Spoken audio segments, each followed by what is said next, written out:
Tu as promis que si nous te le demandions au nom de Jésus, eh bien que tu nous l'accorderais. Bon Père, qu'il en soit selon ta promesse, s'il te plaît, nous te le demandons. Au nom de ton Fils et pour ta gloire. Amen. Il nous faut un sauveur. Nous commençons dans le livre de la Genèse avec nos premiers parents, Adam et Ève. Vous vous rappelez de ce serpent séducteur, le diable et Satan, ce serpent qui avait tenté nos premiers parents et qui avait réussi à les conduire à la désobéissance vis-à-vis de la volonté de Dieu.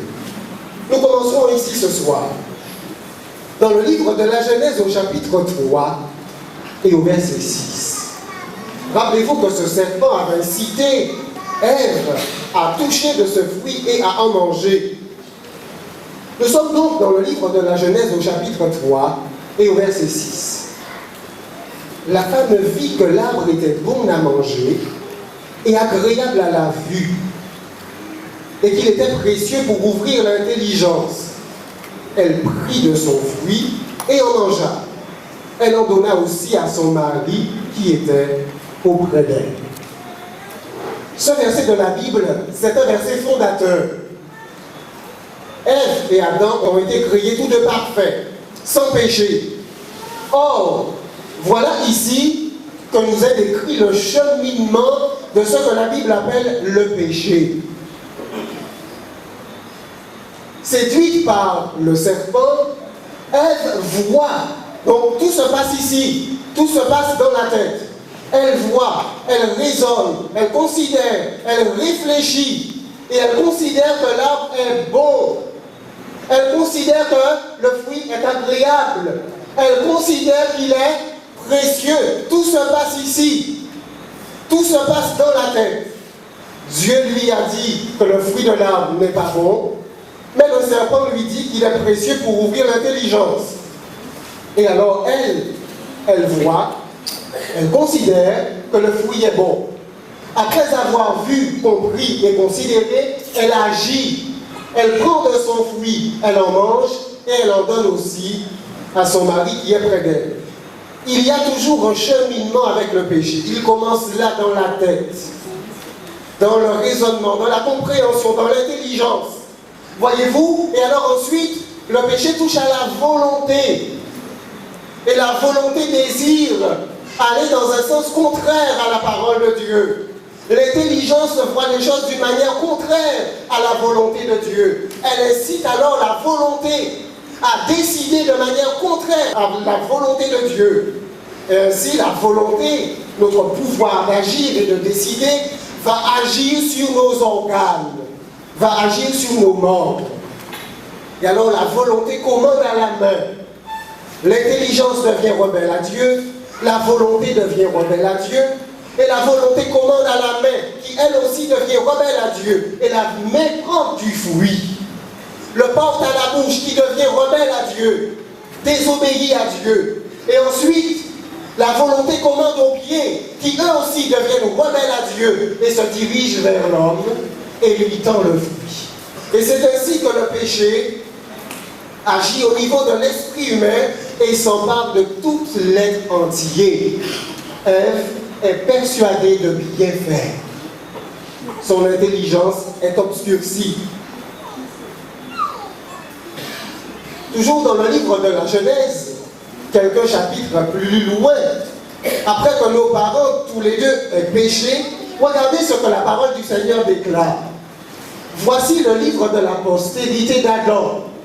Lorsque Dieu créa l'homme, il le fit à la ressemblance de Dieu. C'est un passage que nous connaissons et nous disons souvent que l'homme a été fait à l'image de Dieu. Mais cependant, cette déclaration n'est pas tout à fait complète. Parce que regardez la suite du passage, au verset 2. Il créa l'homme et la femme, il les bénit et il les appela du nom d'homme. Lorsqu'ils furent créés, Adam, âgé de 130 ans, engendra un fils à quelle ressemblance? À sa ressemblance, selon son image et lui donna le nom de Seth. Adam a été créé suivant l'image de Dieu. Il était parfait. Mais ensuite, il a péché, n'est-ce pas? Et alors, dans le péché, il a engendré un fils à sa ressemblance pécheresse. Voyez-vous? À sa ressemblance selon son image. Voilà ce que dit le passage. Dieu a créé l'homme parfait suivant son image, mais après avoir péché, eh bien Adam a engendré un fils à sa ressemblance. Aujourd'hui, lorsque vous donnez naissance à un enfant, n'est-ce pas suivant votre ressemblance, avec vos qualités, mais aussi vos défauts? Bien sûr, tout à fait. Il en est de même pour Adam. Cependant, dans un sens général, l'homme a été créé à l'image de Dieu. Mais cette image, à cause du péché, s'est dégénérée. Et voilà le résultat. Disons, Genèse 4, verset 8. Cependant, Caïn adressa la parole à son frère Abel. Mais comme ils étaient dans les champs, Caïn se jeta sur son frère Abel et le tua. Adam et Ève, nous disent la parole de Dieu, ont donné naissance à deux premiers enfants, Caïn et Abel, tous deux à leur ressemblance. La propension au mal existe dans le cœur de ces deux enfants. Pour preuve, qu'est-ce qui pousse Caïn à se jeter sur son frère Abel? Dieu a-t-il créé la haine dans son cœur? Pas du tout. C'est le péché. La propension au mal est présente après le péché et se manifeste ici dès la chute dans toute sa brutalité. Et on va voir Caïn se jeter sur le jeune homme et lui ôter la vie. Voilà le résultat du péché. Le péché transforme l'homme. Le péché transforme ce que Dieu avait créé parfait. Le péché change les choses de tout au tout.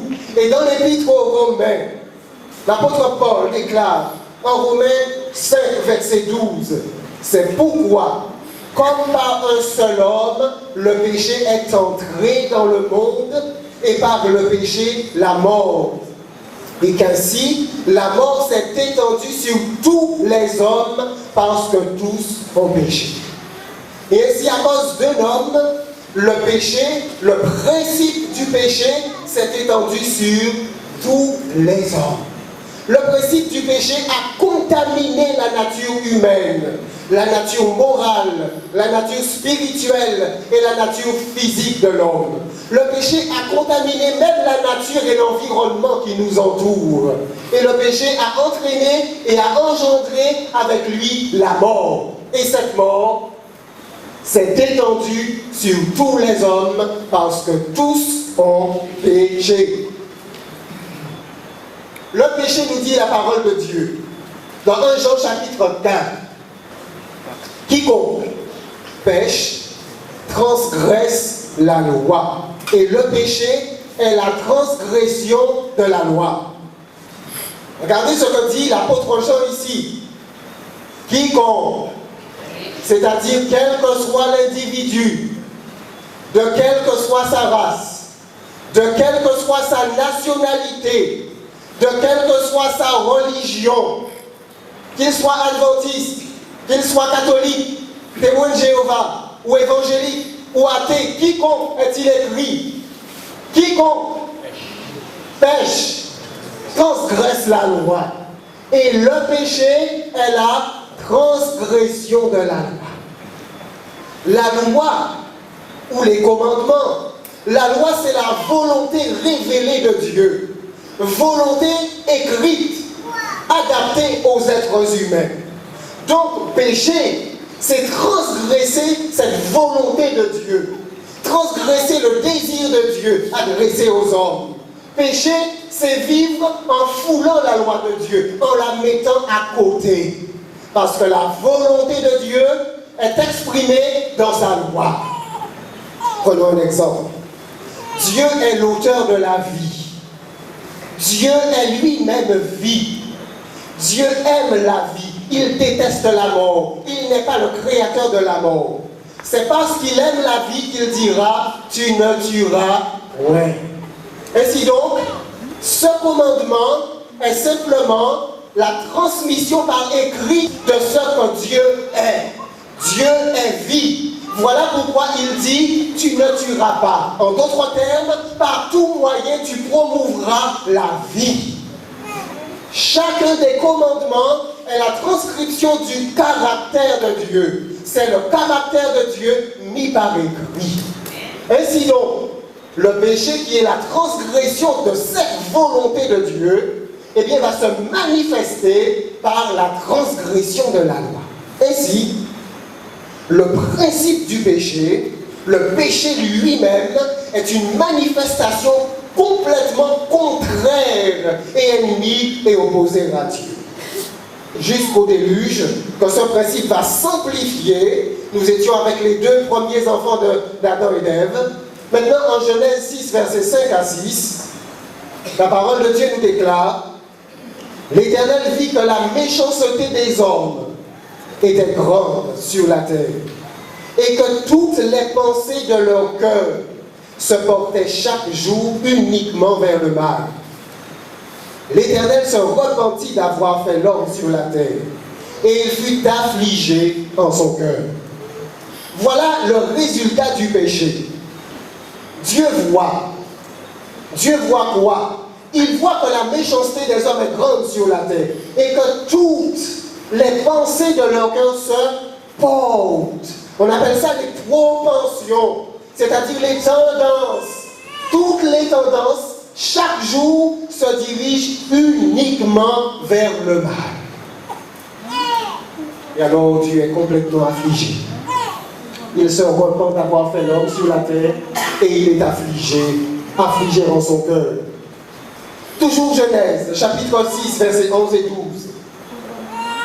La terre était corrompue devant Dieu. La terre était pleine de violence. Dieu regarda la terre, et voici, elle était corrompue, car toute chair avait corrompu sa voix. Dieu considère le genre humain, les hommes, les êtres humains. Il voit, il réalise que toutes les pensées de leur cœur se portent vers le mal. Ensuite, Dieu considère toute chair, c'est-à-dire non seulement les hommes, mais également le règne animal. Et Dieu considère que la terre entière est corrompue. Et le verset précise, toute chair a corrompu sa voix, c'est-à-dire sa manière de se comporter, sa manière d'être. Dieu a créé les hommes pour qu'ils puissent vivre d'une certaine manière. Dieu a créé les femmes avec la capacité d'enfanter des enfants. Ainsi donc, elles ont une voix, elles ont une manière d'être. Lorsque le livre de la Genèse vous dit que toute chair avait corrompu sa voix sur la terre, c'est que les hommes et les animaux vivaient n'importe comment. Les hommes se mariaient avec les hommes, les femmes se mariaient avec les femmes, les hommes allaient vers les animaux vers les êtres. Toute chair avait complètement corrompu sa voix. La corruption était non seulement morale, mais également physique. Et c'est la raison pour laquelle Dieu n'a plus pu supporter ces antédiluviens et ils ont été détruits par les eaux du déluge. Ils avaient complètement corrompu leur voix sur la terre. Il y a des personnes aujourd'hui qui vous disent « l'homme n'est pas mauvais » et qui tentent de créer et de réaliser des projets de société sans violence, projets de société de paix, projets de société de sécurité, d'amour. Est-ce que cela est possible? Nous aurons l'occasion d'en parler la semaine prochaine. Est-il possible aujourd'hui de créer, de proposer un projet de société sans violence, un projet de société de paix et de sécurité? Pour répondre à cette question, il nous faudrait répondre à une deuxième question. Qu'est-ce qui occasionne la violence? Pourquoi l'homme est-il violent? Est-ce que parce que c'est la société qui le rend ainsi? Ou bien est-ce que la méchanceté se trouve au départ dans son cœur? Vous savez que certains philosophes disaient que l'homme est bon de nature. Et c'est l'environnement, les villes, la société qui les rendent mauvais. Donc qu'est-ce qui rend un homme mauvais? lorsqu'il imite le comportement, ou bien le mal est déjà au fond de lui-même dans sa propre nature. Les projets de société seront réalisés et effectués en répondant et en tenant compte de cette question. Mais nous voulons savoir ce que dit la Bible. Et vous allez réaliser que ce que dit la Bible, c'est la vérité. Vous allez réaliser que ce que dit la Bible, c'est ce que vous vivez, ce que nous vivons, vous et moi. Dans l'Épître aux Éphésiens, Nouveau Testament, chapitre 2, versets 1 à 3, l'apôtre Paul, s'adressant aux Éphésiens, déclare: « Vous étiez morts par vos offenses et par vos péchés, dans lesquels vous marchiez autrefois, selon le train de ce monde, selon le prince de la puissance de l'air, qui agit maintenant dans les fils de la rébellion. » Donc auparavant, les Éphésiens n'étaient pas chrétiens. Et Paul dit qu'ils étaient spirituellement morts. Vous étiez morts par vos offenses et par vos péchés. Ils étaient spirituellement morts. Mais Paul continue. Nous tous aussi, nous étions de leur nombre. Et nous vivions autrefois selon les convoitises de notre chair, accomplissant les volontés de la chair et de nos pensées, et nous étions par nature des enfants de colère comme les autres. Donc il parle de nature ici. Il dit autrefois, lorsqu'il n'avait pas connu le Christ, autrefois il vivait comment? Il vivait selon les convoitises de sa chair. Les convoitises, ce sont nos désirs. Ce sont nos désirs normaux, nos désirs naturels. Et nous accomplissions les volontés de la chair, c'est-à-dire ce à quoi nous pousse notre nature. Et bien Paul dit qu'autrefois, ces convoitises-là, c'est ce qu'il faisait, c'est ce qu'il suivait. Les convoitises, ce sont les idées que nous avons. Oh, voici cette fille, elle est jolie, elle me plaît. Elle appartient à qui? À quelqu'un, mais elle me plaît, alors tant pis pour cela. Ce sont les convoitises. Mais cette voiture, mais je la veux cette voiture. Et alors je vais tout faire pour pouvoir l'obtenir. Ce travail, même si je dois tricher un peu pour l'obtenir et mentir, voyez-vous, ce sont les convoitises parce qu'on désire quelque chose. Ce désir, il gît au fond de nous-mêmes et il va nous pousser à réaliser certaines actions afin d'être assouvis.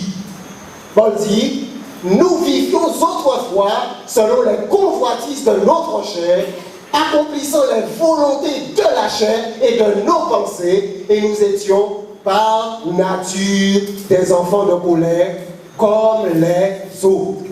Donc il dit ici que c'est la nature humaine elle-même qui est malade.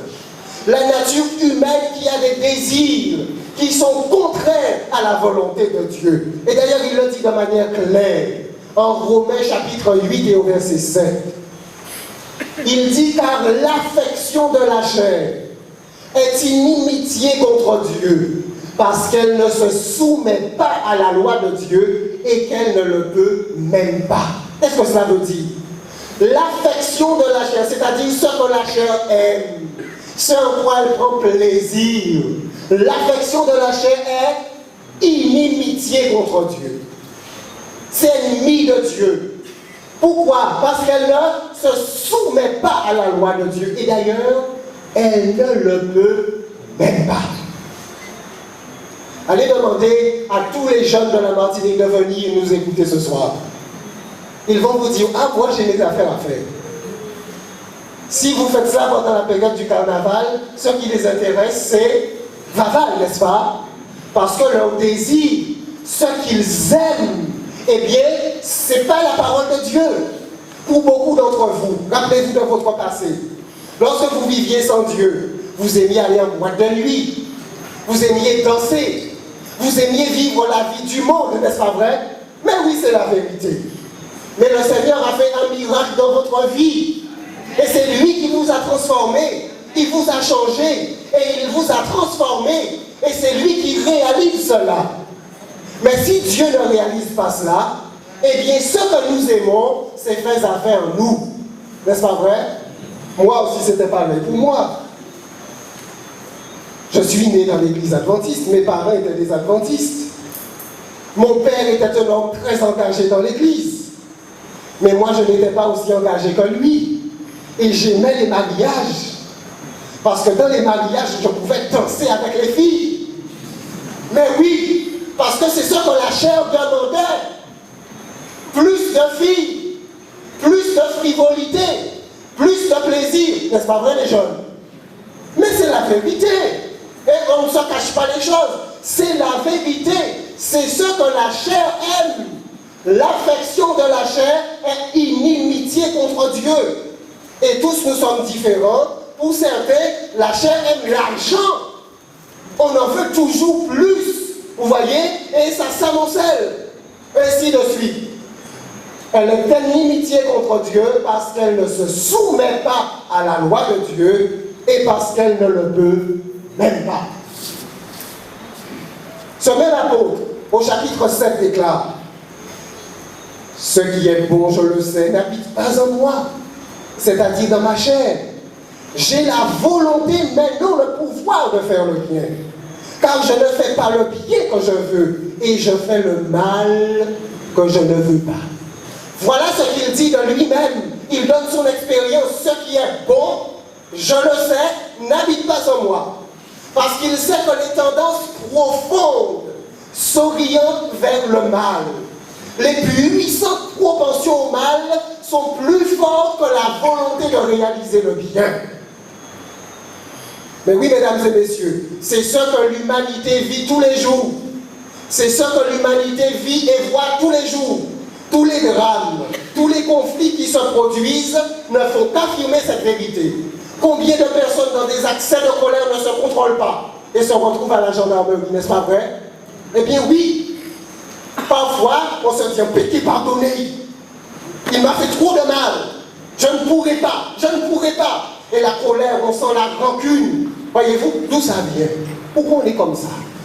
Vous avez regardé les petits-enfants quand ils se battent parfois, comme ils peuvent être méchants à l'école, comme ils se disent des paroles vilaines. Ils se font un mal fou les uns les autres. Et attention, si vous êtes enfant, il vaut mieux ne pas avoir de défauts. Parce que les enfants ne ratent pas les défauts, vrai ou faux? Oui, c'est la vérité. Pourquoi sont-ils comme ça? On a beau les reprendre, mais quand ils sont entre eux, ils manifestent une propension au mal qui est bien réelle. Mais poursuivons. La parole de Dieu ne ment pas. Nous savons, Romains 7, verset 14, Paul qui parle. Nous savons en effet que la loi est spirituelle. Mais moi je suis charnel, vendu au péché. La loi est spirituelle, cela veut dire de provenance divine. La loi est en harmonie avec Dieu, avec sa volonté. Par contre, moi, ma personne, je suis charnel, je suis chair, je suis vendu au péché. Donc le problème n'est pas dans la loi. Le problème est en moi. Combien d'adventistes connaissent les commandements de Dieu? Et d'ailleurs, pas seulement les adventistes, tout le monde connaît les commandements. Nous tous, nous avons vu le film Les 10 commandements. Tout le monde les connaît. Mais pourtant, combien s'en occupent? Et pourtant, nous les connaissons, n'est-ce pas? Eh bien oui, c'est la vérité. Nous savons que la loi est spirituelle, mais moi, je suis charnel, vendu au péché. Et Jésus va déclarer en Marc chapitre 7, versets 21 à 23. Oh, ce passage-là, s'il n'est pas souligné dans votre Bible, alors soulignez-le. Regardez ce passage. C'est Jésus qui parle. Car c'est du dedans, c'est du cœur des hommes que sortent les mauvaises pensées, les adultères, les impudicités, les meurtres, les vols, les cupidités, les méchancetés, la fraude, le dérèglement, le regard envieux, la calomnie, l'orgueil, la folie. La parole de Dieu déclare: toutes ces choses mauvaises sortent du dedans et souillent l'homme. Lorsque je lisais ce verset, je disais, ce verset s'applique aux gens qui ne sont pas convertis. Donc ça s'appliquait à moi. Mais quand je serai plus grand, et que j'aurai donné mon cœur à Jésus, ça ne s'appliquera plus à moi. Et alors je pensais que c'était pour les mauvais. Mais ce n'est pas ce que Jésus dit. Jésus dit, c'est du cœur des hommes, de tous les hommes, que sortent les mauvaises pensées. Je ne vous connais pas, mais je n'ai pas besoin de vous connaître.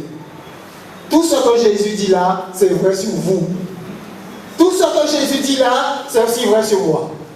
Personne dans la salle, quelle que soit sa dénomination, sa pensée philosophique, ne pourra dire que c'est le contraire. Jésus dit, c'est du cœur des hommes que sortent les mauvaises pensées, mes frères et sœurs. Nous avons une puissance pour avoir de mauvaises pensées. Parfois on se dit, mais si, pas moi qui a pensé ça. C'est pas moi qui pense ça. Les adultères, ça commence ici. Les impudicités, les meurtres, les vols, les cupidités, les méchancetés, la fraude, toutes ces choses-là, ça sort de quelqu'un. Toutes ces choses mauvaises sortent du dedans et souillent l'homme. Et ça sort du cœur de l'homme avant la conversion, mais aussi après la conversion. Sinon, personne dans la salle n'est converti. Et attention, nous allons voir.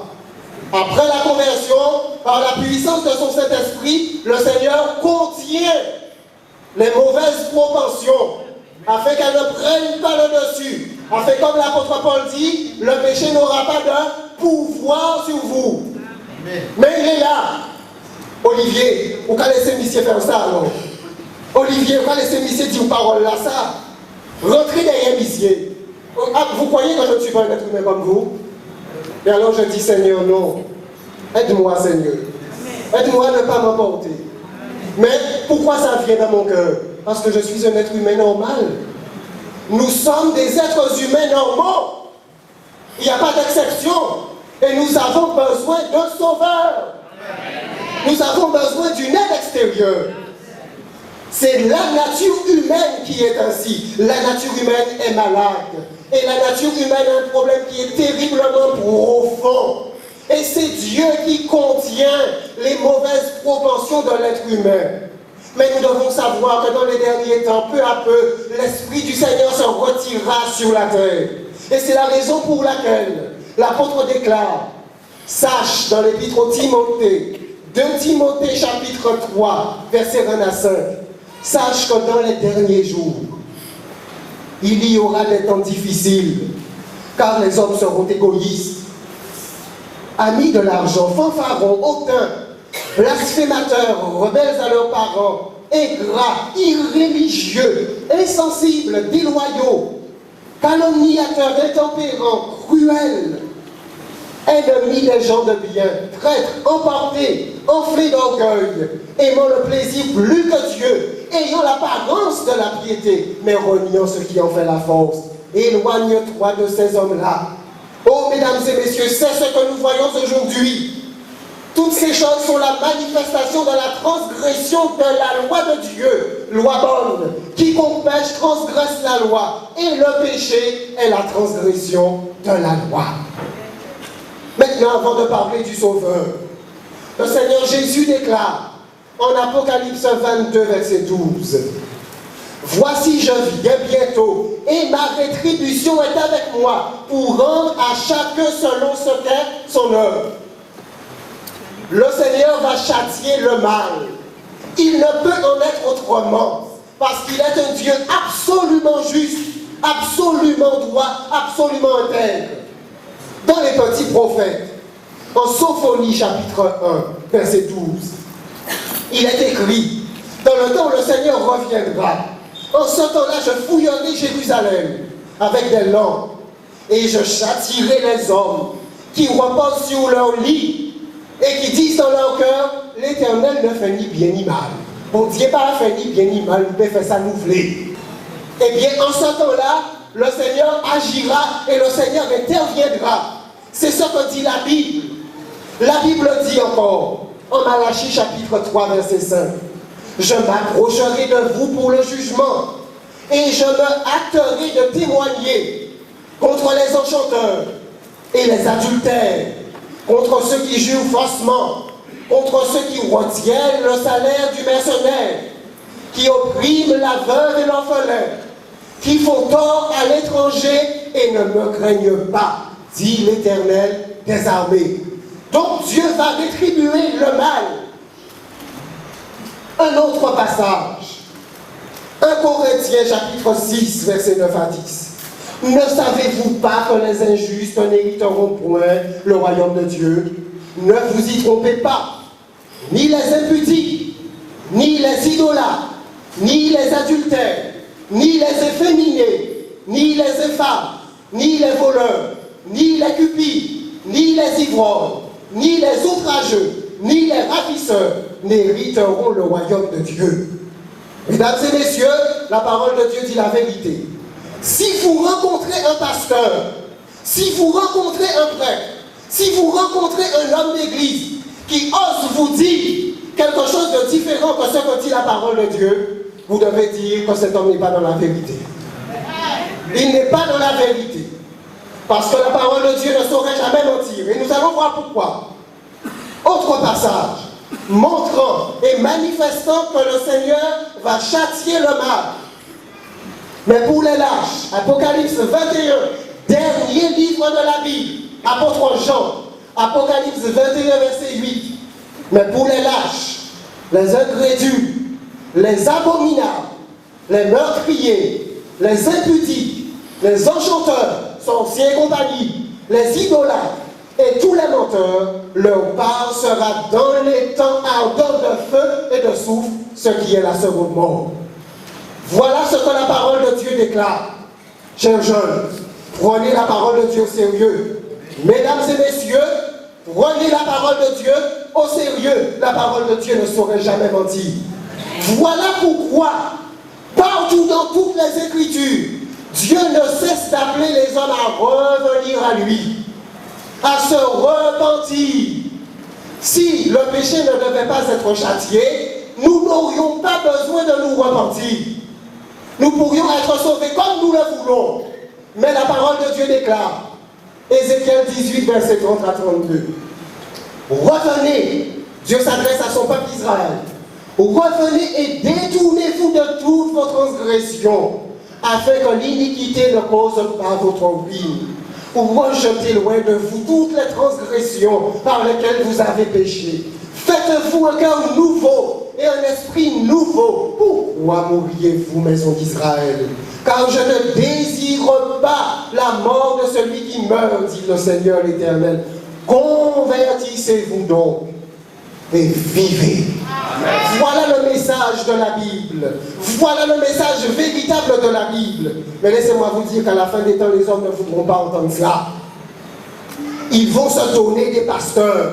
Ils vont se donner des prédicateurs qui vont les caresser, qui vont les cajoler, qui ne leur diront ce qu'ils veulent entendre, qui ne vont jamais les reprendre. C'est ce que les hommes aimeront de plus en plus. Mesdames et messieurs, malheur aux pasteurs, malheur aux prédicateurs qui joueront ce jeu-là. Parce que eux, le sort qui sera le leur à la fin des temps, je ne dis rien. Jésus disait à Nicodème, en Jean 3, verset 3, Jésus lui répondit, en vérité, je te le dis, si un homme ne naît de nouveau, il ne peut voir le royaume de Dieu.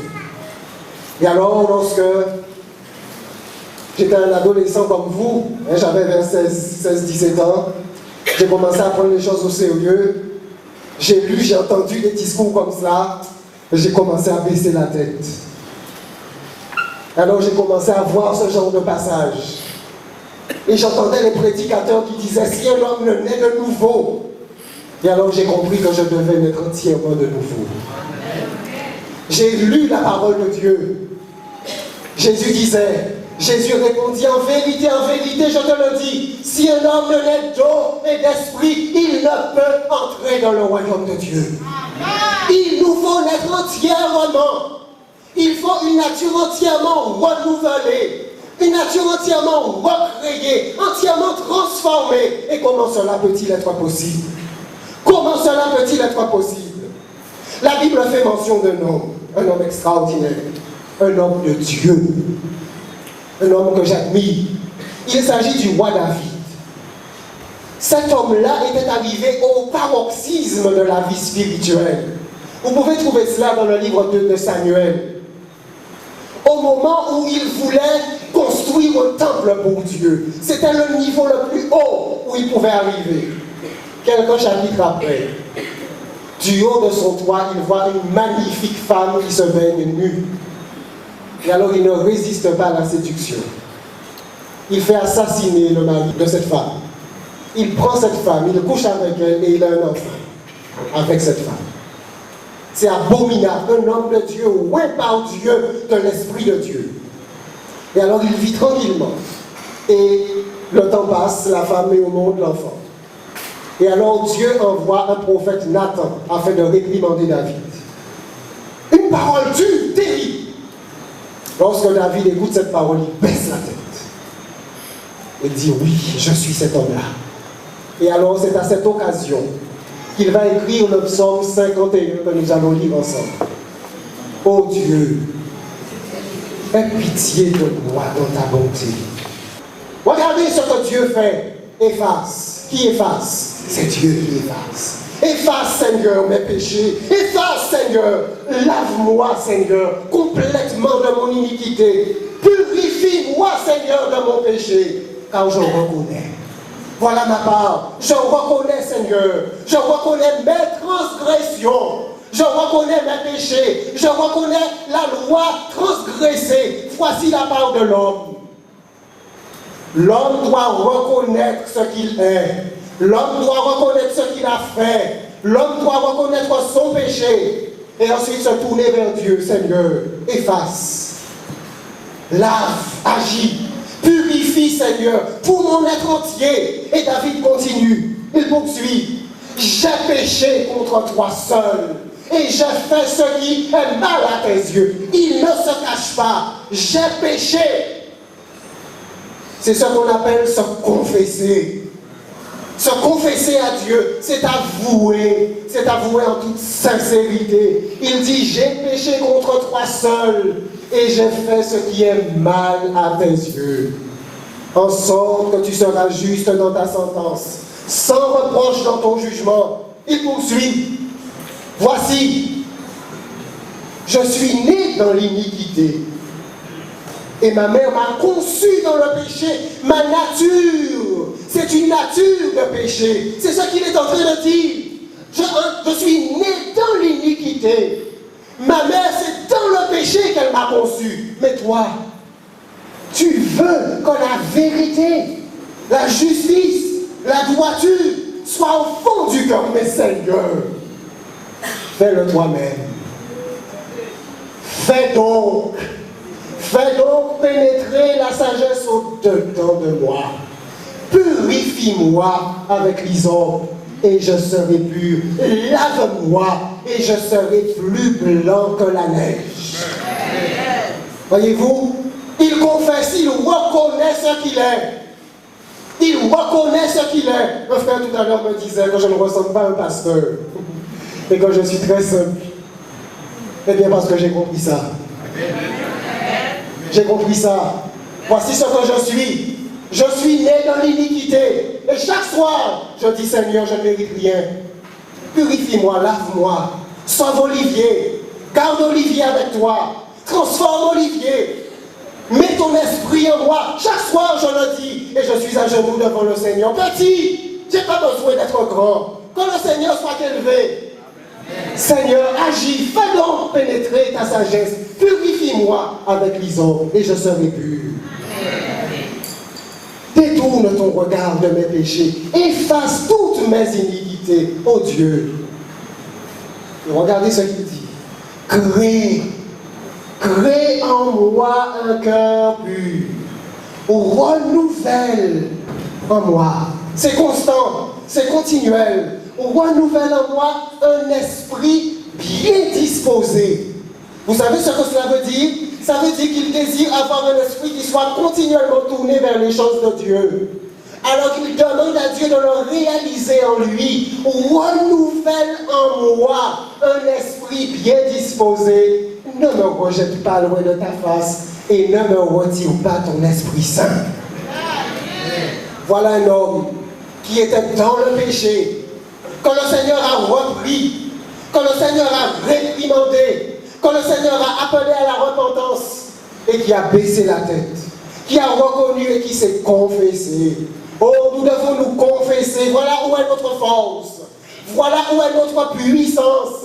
Voilà où nous devons être tous, quel que soit ce que nous sommes, quelle que soit notre religion.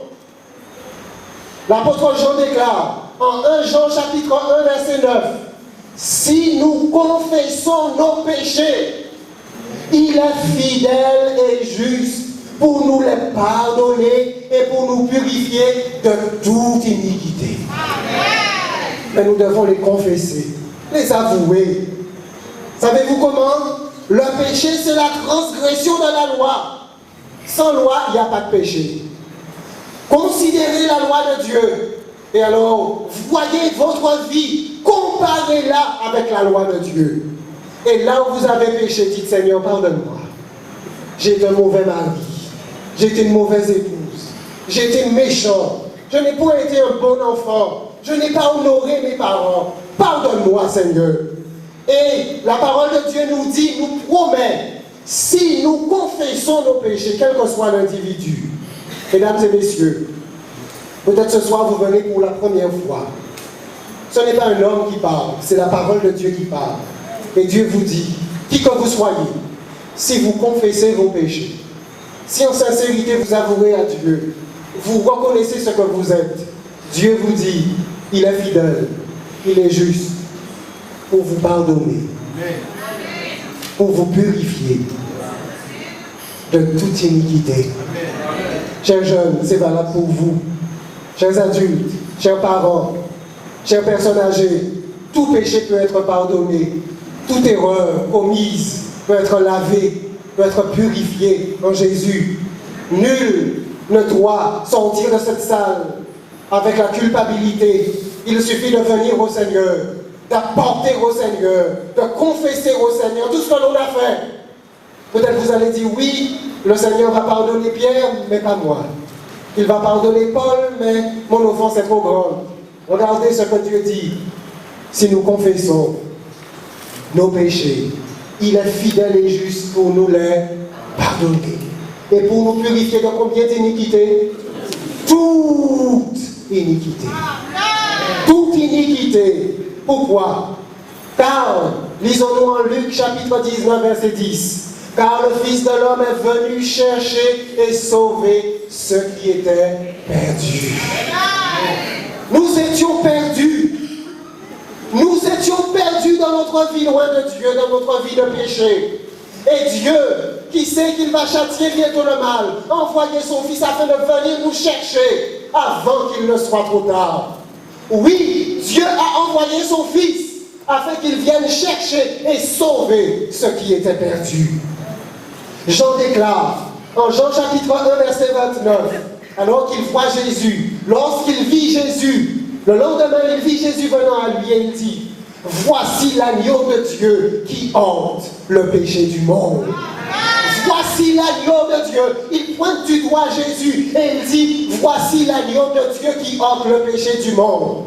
Frères et sœurs, mesdames et messieurs, si vous voyez des péchés dans votre vie, chers jeunes, si vous voyez des péchés dans votre vie, alors élevez les yeux en haut. Levez les yeux en haut et dites, voici Jésus. Il ôte les péchés du monde. Il ôtera les péchés de ma vie. Il ôtera les péchés de mon cœur. Voici l'agneau de Dieu qui ôte le péché du monde. Si nous pouvions les ôter nous-mêmes, alors nous serions nos propres sauveurs. Mais le péché est plus fort que nous. Il nous tient esclaves. Et nous avons besoin de Jésus. Lui, il en a le pouvoir. Lui, il peut le faire. Et il le fera si nous le voulons. Il le fera si nous allons à lui tel que nous sommes. Mais ce n'est pas si compliqué que cela. Il suffit de se confesser, d'avouer. Il suffit d'avoir confiance et d'avoir foi. C'est une question de confiance. Toute la Bible est une question de confiance. Dans le livre de Matthieu, chapitre 9, versets 1 à 2, une histoire que vous connaissez très bien. Jésus étant monté dans une barque, traversa la mer et alla dans sa ville. Et voici, on lui amena un paralytique couché sur un lit. Jésus, voyant leur foi, dit au paralytique, prends courage, mon enfant, tes péchés te sont pardonnés. Le paralytique est complètement paralysé. Donc, à première vue, ce qu'il a besoin, c'est de guérison, n'est-ce pas? Or, ce que Jésus lui donne en premier, c'est le pardon de ses péchés. Pourquoi? Parce que Jésus discerne le cœur de cet homme. Et il voit que le premier besoin de cet homme, c'est un besoin de pardon. Cet homme était écrasé par le sentiment d'une vie de péché. Écrasé par le sentiment de sa culpabilité. Et alors, sur un grabat porté par 4 hommes, eh bien, ses amis vont l'amener à Jésus. Mais regardez ce qui est écrit. Jésus voyant leur foi. Jésus voyant leur foi. Il faut la foi. Il faut s'approcher de lui. Il faut croire en lui. Jésus voyant leur foi dit, mon enfant, tes péchés te sont pardonnés. Il faut avoir confiance en lui. Lorsqu'on se confesse, c'est parce qu'on a confiance en lui. Or, au verset 6, les pharisiens rouspétaient. Or, afin que vous sachiez que le Fils de l'homme a sur la terre le pouvoir de pardonner les péchés, lève-toi, dit-il au paralytique, prends ton lit et va dans ta maison. Guéris instantanément. Guéris instantanément. Le grabat laissé de côté. Jésus a le pouvoir de pardonner. Et la même puissance qu'il déploie pour pardonner, c'est cette puissance qu'il déploie pour guérir. Amen. Il a le pouvoir de guérir. Il a le pouvoir de sauver. Amen. Mais il vous faut la foi. Amen. Il vous faut croire. C'est le premier exemple. Voici le deuxième exemple. C'est l'exemple de Bartimée. Bartimée l'aveugle. Bartimée criait, oh fils de David, aie pitié de moi. Et les gens s'efforçaient de le faire taire. Tais-toi. Mais il n'arrêtait pas. Pour vous, pas te faire arrêter. Aie pitié de moi. Et alors, lorsque Jésus s'arrête, Jésus fait amener cet homme. Nous sommes en Luc 18, versets 40 à 43. Jésus s'étant arrêté, ordonna qu'on le lui amène. Et quand il se fut approché, il lui demanda, que veux-tu que je te fasse? Il répondit, Seigneur, que je recouvre la vue. Il crie, aie pitié de moi, aie pitié de moi. Mais aie pitié, ça veut dire quoi? Précise ta demande. Qu'est-ce que tu veux? Que voulez-vous ce soir que Jésus fasse pour vous? Que voulez-vous qu'il fasse pour vous? Voulez-vous être guéri? Voulez-vous être lavé? Voulez-vous être pardonné? Que veux-tu que je fasse pour toi? Il répondit, Seigneur, que je recouvre la vue. Regardez ce que Jésus lui dit. Jésus lui dit, recouvre la vue. Que disons-nous? Amen. Ta foi t'a sauvé. Ta foi, s'il n'avait pas cru, rien. Ta foi t'a sauvé. À l'instant, il recouvra la vue et suivit Jésus en glorifiant Dieu. Tout le peuple voyant cela loua Dieu. C'est de la foi qui nous sauve. La foi de le Sauveur. Une foi sincère. Une foi qui s'approprie le Seigneur. Une foi qui s'accroche à lui. C'est la foi qui nous accorde le pardon de nos péchés. Jésus se dirige afin de guérir, afin de sauver, de guérir une petite fille qui est malade et qui va mourir. Et pendant qu'il s'amène, pendant qu'il marche, nous sommes en Matthieu chapitre 9, verset 22, une femme. Voici une femme atteinte d'une perte de sang depuis 12 ans. 12 ans que cette femme a une perte de sang. Elle s'approche par derrière et touche le bord de son vêtement, car elle disait en elle-même, si je puis seulement toucher son vêtement, je serai guéri. Nous sommes dans la foule. Jésus est bousculé de toutes parts. On le secoue, il ne peut pas avancer rapidement. Et alors, immédiatement, il s'arrête. Il dit, quelqu'un m'a touché. Alors les disciples lui disent, mais Seigneur, la foule te secoue, comment dis-tu? Jésus dit, une force est sortie de moi. Et alors, Jésus se retourna et dit, en la voyant, prends courage ma fille, ta foi t'a guéri. Et cette femme fut guérie à l'heure même. C'est votre foi qui vous accorde la guérison. C'est votre foi qui vous accorde le salut. Foi en Jésus. Autre exemple. deux aveugles. Matthieu 9, 27 à 29. Étant parti de là, Jésus fut suivi par deux aveugles qui criaient « Aie pitié de nous, fils de David !» Lorsqu'il fut arrivé à la maison, les aveugles s'approchèrent de lui. Remarquez quelque chose. Jésus n'a pas toujours couru après les gens. Regardez la démarche. Jésus marche et il ne s'arrête pas. Et les aveugles qui ne voient pas, pourtant ne s'arrêtent pas non plus. Donc il court à tâtons. Vous voyez la détermination? Il court, la détermination, la persistance, la persévérance. Il court. Et c'est lorsqu'il fut arrivé à la maison, rien n'arrête ces aveugles. Ils s'approchent de lui et Jésus leur dit, croyez-vous que je puisse faire cela? Oui, Seigneur, lui répondit-il. Le royaume des cieux est forcé et ce sont les violents qui s'en emparent. C'est-à-dire ceux qui veulent croire quoi qu'il arrive. Ceux qui s'avancent, qui persistent, qui tiennent bon, quoi qu'il arrive. Il vous faut la foi. Non pas cette petite foi qui dit, si bon Dieu va moi ça, je là, c'est bon, si pas bon moi. Non. Il faut persévérer dans la foi. Il faut s'accrocher à Dieu. Alors il leur toucha les yeux en disant, qu'il vous soit fait selon votre foi. Amen. Il nous sera fait selon notre foi. Alléluia. Dernier passage pour ce soir. Jean 20. Jésus a fait encore en présence de ses disciples beaucoup d'autres miracles qui ne sont pas écrits dans ce livre. Mais ces choses ont été écrites afin que vous croyiez que Jésus est le Christ, le Fils de Dieu, et qu'en croyant, vous ayez la vie en son nom. Amen. Mesdames et messieurs, ce soir, nous n'avons qu'un seul sauveur. Ce sauveur, c'est Jésus-Christ.